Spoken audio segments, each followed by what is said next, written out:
Comme vous, évidemment, je reçois chaque jour de très nombreux mails. J'ai fait le calcul, c'était en moyenne 60 mails par jour qui concernaient cette loi, plus tout le reste, bien évidemment. Ces mails peuvent être spirituels, ils peuvent l'être beaucoup moins. Certains sont très bien construits et le mail, en tous les cas dont il s'agit aujourd'hui, faisait partie de cette troisième catégorie. C'était un mail qui était très bien construit.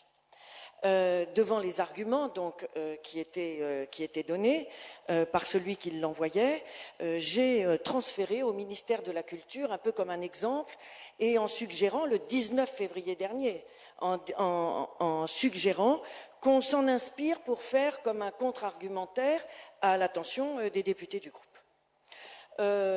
Chose qui a été faite puisque j'ai reçu les arguments.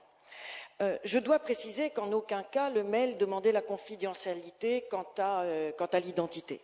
Or, les uns et les autres, nous recevons beaucoup de mails dont ceux qui l'ont écrit, enfin, demandent la confidentialité, voire nous recevons des mails sous des adresses qui ont été composées pour l'occasion, des adresses qui se composent en 10 secondes et qui sont gratuites.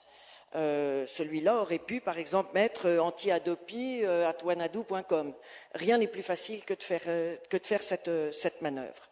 Au contraire, je crois, pour donner plus de crédibilité à ces arguments qui étaient fondés, qui étaient des vrais arguments, il a précisé qu'il travaillait dans le secteur des médias et de l'Internet, et il a été plus loin, il a précisé le nom de l'entreprise pour laquelle il travaillait. Je crois que c'est vrai que vous pouvez sélectionner une partie des mails, mais c'est vrai aussi qu'on a l'habitude de le faire quand la confidentialité n'est pas demandée. Il y a une touche qui s'appelle Forward, et je voudrais bien que celui ou celle qui n'a jamais utilisé cette touche lève le doigt dans cette assemblée. C'est évident que nous l'utilisons. Et c'est évident que nous connaissons aussi la croissance exponentielle des mails.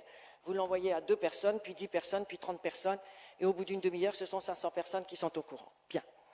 Alors, ce que je pense, moi, c'est que, d'abord, je note que c'est vrai que j'ai transmis au ministère pour avoir des renseignements techniques, et uniquement cela, et j'ai reçu ces renseignements techniques.